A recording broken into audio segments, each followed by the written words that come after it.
Good morning बच्चों। आज हम अपना प्रीवियस टॉपिक की कंटिन्यू करेंगे जिसका नाम था क्वाड्रिलेटरल। जो आपकी लास्ट वर्कशीट थी उसमें भी आपका यही टॉपिक कंटिन्यू था। आज हम उसी टॉपिक को कंटिन्यू करेंगे और क्वाड्रिलेटरल के बारे में मैंने आपको लास्ट वीडियो में बताया था कि कोई भी शेप जिसके अंदर हमारे पास चार साइड्स होती हों, चार कोने होते हों, चार एंगल्स होते हैं तो वो हमारा एक क्वाड्रिलेटरल होता है। क्वाड्रिलेटरल जो शब्द ही बना हुआ क्वाड और लेटरल शब्द से। क्वाड का मतलब चार और लेटरल मतलब साइड्स, जिसको हम हिंदी में कहते हैं चतुर्भुज। ठीक है बच्चों, तो इस टॉपिक पे मैंने आपको लास्ट वीडियो में पैरेललोग्राम समांतर चतुर्भुज के बारे में थोड़ा बताया था, जिसको आज हम कंटिन्यू करेंगे। थोड़ा सा मैं आपको रिमाइंड करा देता हूँ। समांतर चतुर्भुज का जो डायग्राम है वो आपको एक माइंड में आना चाहिए। कुछ इस टाइप का आपका शेप था। आपकी एक दो पैरेलल लाइंस ड्रॉ होती है इसमें।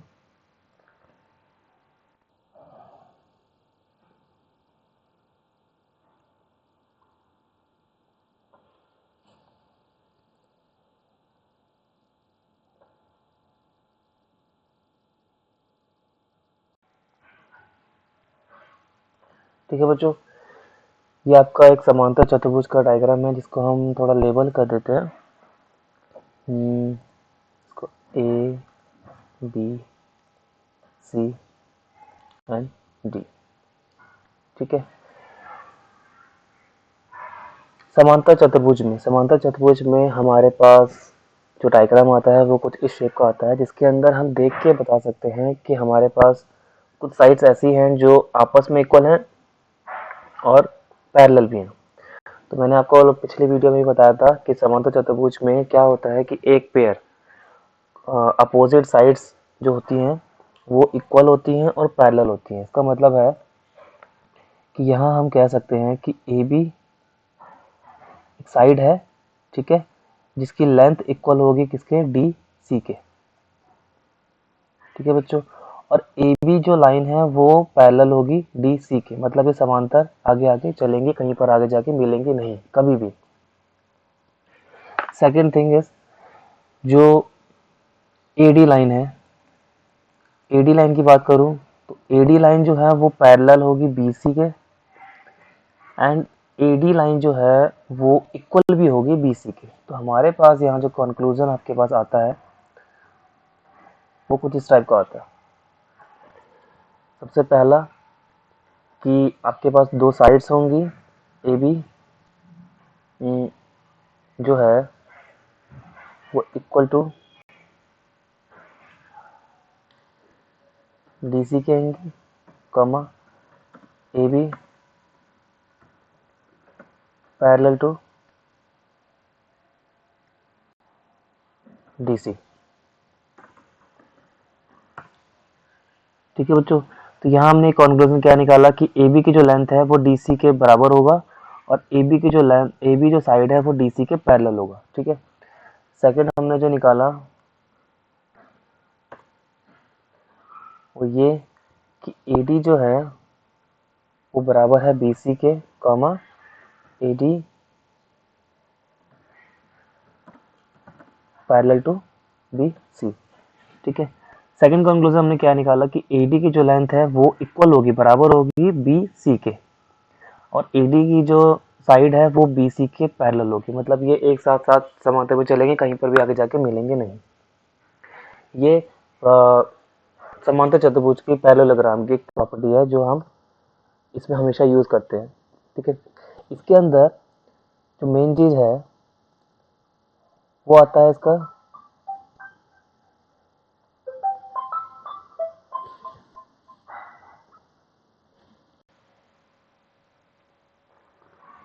डायगोनल्स। इसकी दो डायगोनल्स क्रिएट होती हैं, जो आपकी कुछ फर्स्ट ये होती हैं और सेकंड होती है डी एंड बी को ज्वाइन करके। अब डायगोनल का जो रोल होता है जब भी एक डायगोनल किसी भी पैरेललोग्राम में ड्रॉ किया जाता है तो वो एक समांतर चतुर्भुज को दो इक्वल ट्रायंगल्स में बांटता है। इक्वल ट्रायंगल्स का मतलब होता है कि जब हम ए और सी को जब ज्वाइन करते हैं, हमने जब इस लाइन को ज्वाइन किया, ठीक है, ए एंड सी को ज्वाइन किया, तो इसने हमारे पास दो ट्रायंगल क्रिएट करे। वो दो ट्रायंगल कौन कौन से हैं?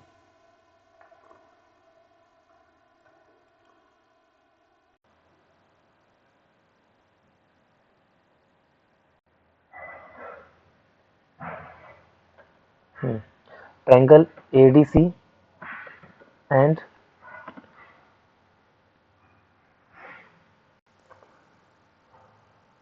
ए बी सी। ठीक है बच्चों, यहाँ हमारे पास दो अलग अलग ट्रायंगल ड्रॉ होते हैं, A D C and A B C. इसको मैं थोड़ा सा आपको मार्क करके बताता हूँ। एक हमारे पास ट्रायंगल ये वाला है और एक ट्रायंगल ये है। ठीक है बच्चों, ये तो दो ट्रायंगल बनते हैं जब भी हमारी ए सी त्रिज्यक जो होती है वो ज्वाइन होती है, तो हमारे पास दो ट्रायंगल प्रोवाइड करती है। ये दोनों ट्रायंगल जो होते हैं वो आपस में इक्वल होते हैं। मैंने आपको बताया था लास्ट मंथ ट्रायंगल्स की प्रॉपर्टी में, जिसमें हमने ये बताया था कि हम कैसे दो ट्रायंगल को इक्वल प्रूव कर सकते हैं, कैसे बता सकते हैं कि ये दोनों ट्रायंगल, आपके पास जो दो गिवन ट्रायंगल होंगे वो कैसे इक्वल होते हैं। अगर हम इस कंडीशन में चेक करते हैं तो आप देखिएगा कि आपके पास यहाँ दो ट्रायंगल इक्वल है, तो क्यों है? फर्स्ट रीजन, हमने ये अभी पढ़ा है कि AD जो है वो बराबर है DC के। हम बात करते हैं दो ट्रायंगल्स की। In triangle ADC and in triangle ABC, इन दोनों ट्रायंगल्स में हमें कौन कौन सी साइड्स है जो हमें इक्वल मिलती हैं और क्यों? हम पहले पढ़ते हैं कि AD जो है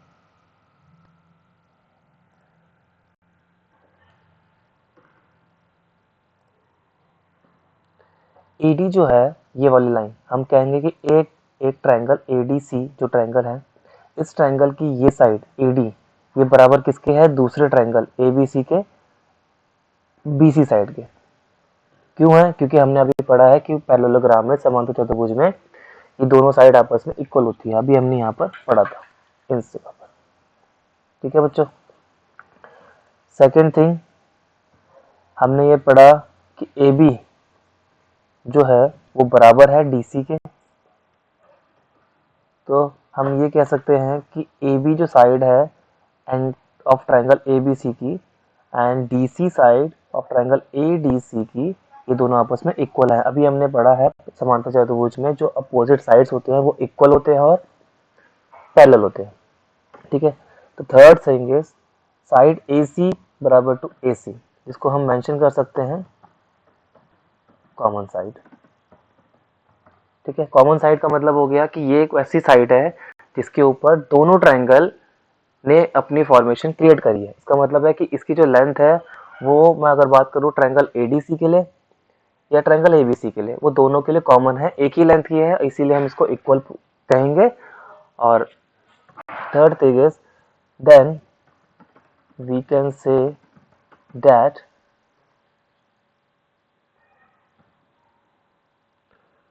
triangle ABC and triangle ADC are equal by using rule SSS। आपको SSS का मतलब पता है? SSS का मतलब है साइड साइड साइड। ठीक है, हमने पढ़ा था कि किसी भी दो ट्रायंगल को अगर हमें प्रूव करना है तो हम तीन चार रूल से यूज प्रूव कर सकते हैं। या तो आपके पास तीनों साइड्स इक्वल हो, तीनों साइड्स के, दो ट्रायंगल के अगर तीनों साइड्स और दूसरे ट्रायंगल के भी तीनों साइड्स के इक्वल हैं तो हम उसको कहेंगे कि दोनों ट्रायंगल इक्वल हैं। नहीं तो दूसरा रूल था SAS, जिसमें हम दो साइड और एक एंगल का यूज करते हैं of one triangle. And third था हमारे पास ASA, जिसमें हम कहते हैं कि दो एंगल होने चाहिए किसी एक ट्रायंगल के एंड वन साइड, और वो दूसरे ट्रायंगल के दो एंगल और वन साइड के इक्वल होना चाहिए। ठीक है बच्चों, तो यहाँ हम कह सकते हैं कि AC एक त्रिज्यक ने एक पैरेललोग्राम को, समांतर चतुर्भुज को दो इक्वल ट्रायंगल्स में बांटा गया। ठीक है, तो यहाँ तक तो आपकी प्रॉपर्टी ठीक आती है। अब तो सेकंड थिंग आती है इसके अंदर, वो हम ये कहते हैं, अब आप ये देखिए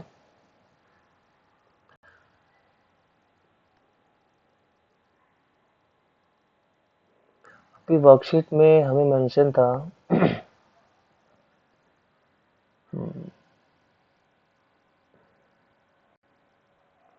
वर्कशीट नंबर 53, इसमें आपको गिवन है एक पैरेललोग्राम, ठीक है। इसमें हमने इसमें प्रूव करा है कि एक डायगोनल जो होता है वो किसी भी ट्रायंगल को 2 इक्वल पार्ट्स में बांटता है, जो अभी हमने प्रूव करा, ठीक है। अब हम इसमें ये देखेंगे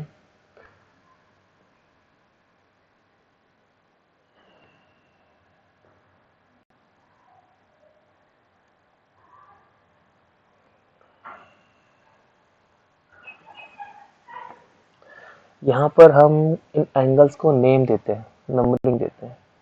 तो थोड़ा एंगल्स के बारे में हम जानेंगे। एंगल्स की नेमिंग, साइज छोटा,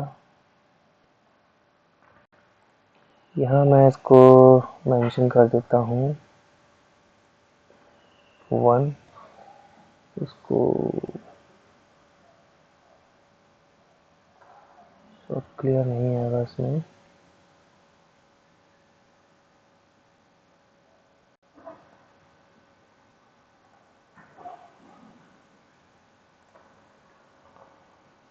angle 1, angle 2, angle 3 and angle 4, ठीक है। एंगल 4,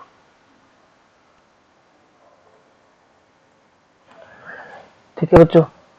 अब यहाँ मैंने हर दोनों ट्रायंगल्स में कुछ एंगल्स डिफाइन करे हैं। दोनों angle, angle 1, angle 2, angle 3 and angle 4।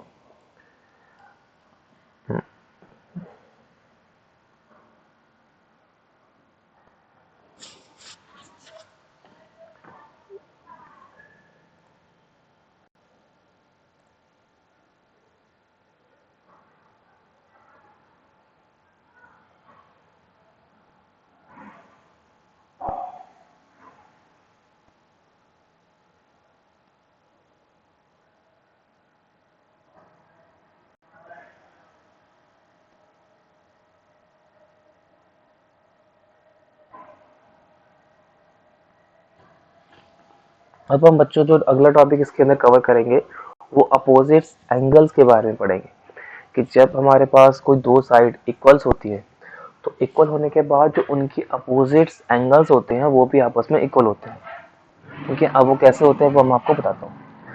मान लीजिए अभी हमने इस वर्कशीट में देखा कि हमारे पास ए बी जो है, ए बी की जो लेंथ है वो इक्वल है हमारे डी सी के, ठीक है। तो एक प्रॉपर्टी होती है बच्चों, जो मैंने आपको शायद पहले भी बताई थी।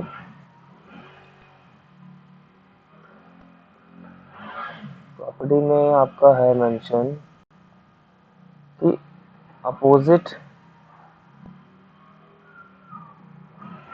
Angles of equal sides are also equal. Opposite angles of equal are also equal, ठीक है।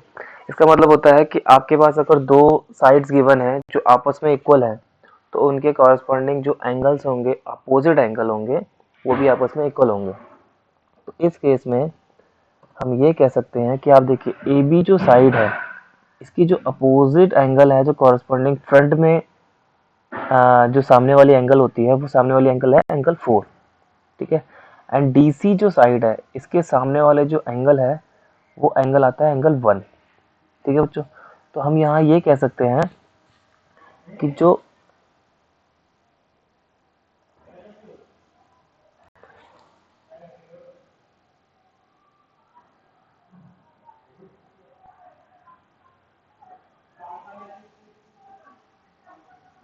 एंगल का साइन,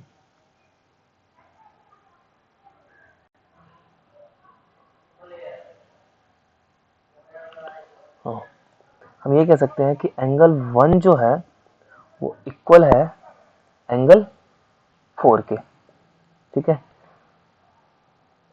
क्यों? बिकॉज ए बी जो है वो इक्वल है डी सी के, सो इट्स अपोजिट एंगल्स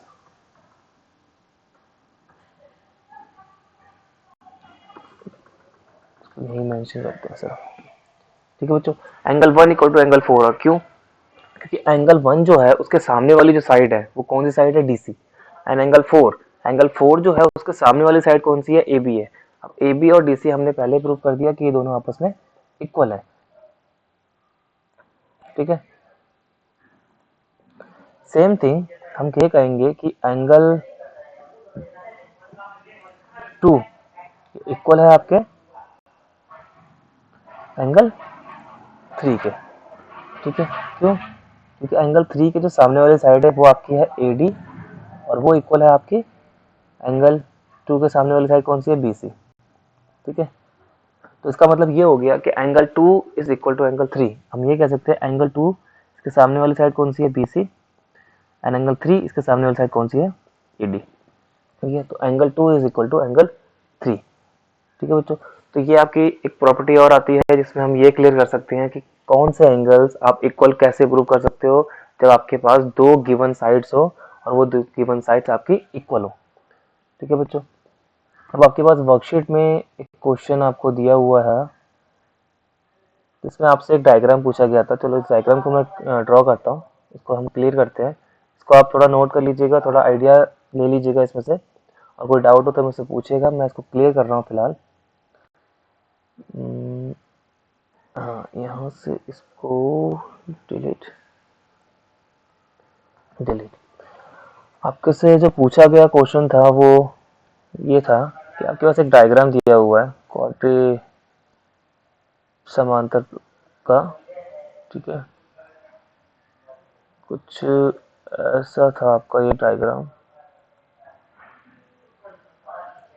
ठीक है बच्चों, नेमिंग आप दे सकते हैं यहाँ ए, नहीं इसी के अकॉर्डिंग नेमिंग देते हैं, ई एफ जी एच। ठीक है, E F G N H. ठीक है, इसमें आपका एक त्रिज्यक ड्रॉ करा हुआ है जिसको हम भी ड्रॉ करेंगे इस पॉइंट से लेकर इस पॉइंट तक। ठीक है, ये आपका डायगोनल है, त्रिज्यक है। आपसे कुछ क्वेश्चंस पूछे गए थे, fill in the blanks with correct answer. E F G H is a parallelogram. आपको ये बताया गया है कि ये जो डायग्राम है पैरेललोग्राम है, समांतर चतुर्भुज है। तो समांतर चतुर्भुज का मतलब आप क्लियर हो गए कि आपके पास कुछ प्रॉपर्टीज तो पहले ही क्लियर हो गई होंगी आपके पास। और वो प्रॉपर्टी क्या कि जो ई एफ है वो इक्वल होगा आपका एच जी के, नंबर 1। उसके बाद ई एच जो है वो आपका इक्वल होगा एफ जी के, नंबर 2। ट्राइंगल ट्राइंगल ई एच एफ, ई एच एफ ये आपका इक्वल होगा ट्राइंगल एच एफ जी के, आपस में इक्वल होंगे, हमने प्रूव करा। एंड इसमें एंगल्स का भी यूज़ है, नहीं एंगल्स का उतना नहीं यूज़ है। ये प्रॉपर्टी है, और ये भी एक प्रॉपर्टी आएगी आपकी ई एफ पैरेलल का साइन, हाँ E F is parallel to H G, third. And E H is parallel to F G, E H is parallel to F G, and E F is parallel to H G, and E H is parallel to F G. ठीक है जो ये हमारे को हमें property एकदम से याद आ जानी चाहिए जब भी हम समांतर चतुर्भुज की बात करें। ये बेसिक प्रॉपर्टी है जो इसमें यूज होती है। ठीक है, अब आपसे जो क्वेश्चन पूछे गए थे वो हम देखते हैं। तो फर्स्ट क्वेश्चन आपसे पूछा कि triangle E F H congruent to कौन सा ट्रायंगल। हमने अभी यहाँ पर डिफाइन ही कर दिया है, तो हम यहाँ पर एक शीट ड्रॉ कर देते हैं। उस शीट में हम आंसर फिल करते जाएंगे। नंबर 1 का हम आंसर फिल कर रहे हैं। इन्होंने हमसे पूछा ई एफ एच, ई एफ एच मतलब ये जो ट्रायंगल है इसके कॉन्ग्रुएंट कौन सा है। इसका मतलब ये कहना चाह रहे हैं कि ई एफ एच ये जो आपके पास कॉन्ग्रुएंट ट्रायंगल है, ये ट्रायंगल है, ये कॉन्ग्रुएंट टू किस ट्रायंगल होगा। तो फर्स्ट का आंसर हमारा जो आएगा वो आएगा हमारा ट्रायंगल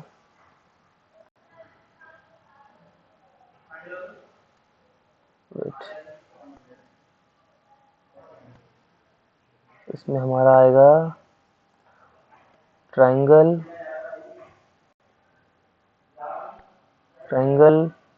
ई एफ एच, ये जो है वो कॉन्ग्रुएंट का साइन कॉन्ग्रुएंट टू होगा ट्रायंगल एच एफ जी। ठीक है, ये जो ट्रायंगल है ये ट्रायंगल टू कॉन्ग्रुएंट होगा एफ एच जी, हमने अभी प्रॉपर्टी में पढ़ा था, हमने देखा भी। ठीक है, सेकंड का आंसर हम निकालते हैं। E F is equal to E F is equal to, अब ई एफ साइड कौन सी है आपकी, ई एफ, ये इक्वल टू किसके होगा हमारा एच जी के, क्योंकि अपोजिट साइड्स इक्वल होती है। Second, third, angle H E F. अब यहाँ देखिए आप, अभी हमने इसमें प्रॉपर्टी में पढ़ा था, हम एंगल्स पे ड्रॉ करते हैं क्योंकि इसमें एंगल्स का यूज हो रहा है हमारा। हम यहाँ ये कह सकते हैं नंबरिंग देनी पड़ेगी हमें, तो हम यहाँ नंबरिंग दे देते हैं, थोड़ा सा इस छोटा, angle 1, angle 2, angle 3 and angle 4। ठीक है, ये हमारे पास एंगल हो गए। तो इन्होंने हमसे जो पूछा वो पूछा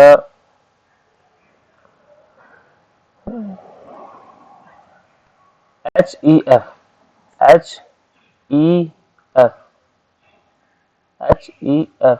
अच्छा, ये वाले एंगल की बात करिए तो हमारा ये जो एंगल है, हमने इसकी प्रॉपर्टी में अभी पढ़ा था, ओके अपोजिट एंगल्स भी इक्वल होते हैं, वो सॉरी मिस हो गया। तो हमारे पास जब अपोजिट एंगल्स की बात होती है तो अपोजिट एंगल्स में हमें ये दिया जाता है, हम इसको भी नंबरिंग दे देते हैं, 4 है, 5 एंड 6। ठीक है, तो पैरेललोग्राम में जो अपोजिट एंगल्स होते हैं वो भी हमारे आपस में इक्वल होते हैं। ठीक है, तो हम ये कह सकते हैं कि एंगल 5 और एंगल जो है वो एंगल 6 के इक्वल है।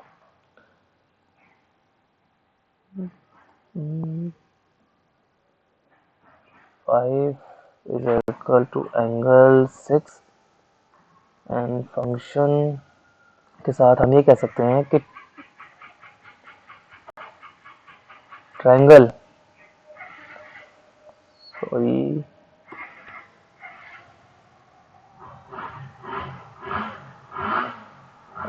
एंगल साइन,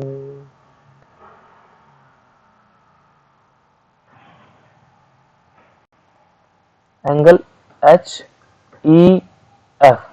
ठीक है, ये हमारा इक्वल होगा एंगल एच जी एफ। ठीक है बच्चों, angle 5 is equal to angle 6 होगा। इसके बाद जो नेक्स्ट क्वेश्चन है, मैं एक क्वेश्चन और ले लेता हूँ। एंगल ई एच एफ, मतलब हमें ये एंगल की बात कर रहे हैं, इसको पूछा गया किसके इक्वल है, ई एच एफ। तो ये जो एंगल 1 है तो हम ये कह सकते हैं कि angle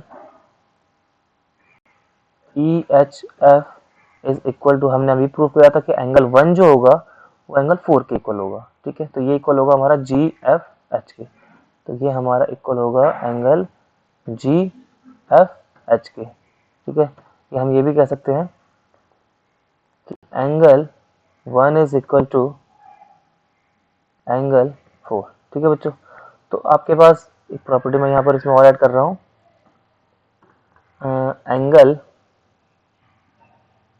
angle 5 is equal to angle 6। ठीक है, और हम ये भी कह सकते हैं कि अगर हम ये भी कह सकते हैं इस पूरे एंगल को अगर मैं नाम देना चाहूँ कोई, तो अगर मैं इस पूरे एंगल को, अगर मैं इस त्रिज्यक को यहाँ त्रिज्यक कह रहा हूँ, ये जो डायगोनल है इसको मैं ड्रॉ नहीं करता तो ये पूरा एक एंगल है। ठीक है बच्चों, और एक ये भी पूरा एक एंगल है। तो जैसे मैंने यहाँ पर नेमिंग दी है 5 एंड 6, तो मैं इस नंबर को भी, एंगल को भी दे सकता हूँ, पूरे एंगल को नाम दे सकता हूँ एंगल 7, और इस पूरे एंगल को मैं नाम दे सकता हूँ एंगल 8। ठीक है, तो ये दोनों भी इसके अपोजिट एंगल्स होंगे, तो हम यहाँ पर एक और एंगल ऐड कर सकते हैं। अगर हमारे पास डायगोनल नहीं ड्रॉ है तो हम ये कह सकते हैं कि angle 7 is equal to angle 8। ठीक है, जब हमारे पास ये डायगोनल नहीं ड्रॉ हो, अगर हमने डायगोनल ड्रॉ कर दिया तो हमारे पास ये एंगल दो इक्वल पार्ट्स में डिवाइड होते हैं, इसको हमने यहाँ नेमिंग 1 2 3 से दी थी। सेम डायगोनल आप यहाँ भी ड्रॉ कर सकते हैं, ठीक है। और ये ड्रॉ होने के बाद आपके यहाँ पर दो इक्वल एंगल्स अलग अलग क्रिएट हो जाएंगे, जैसे ये एंगल ये, हाँ, angle this and angle this, ठीक है। इसको हम नेमिंग दे सकते हैं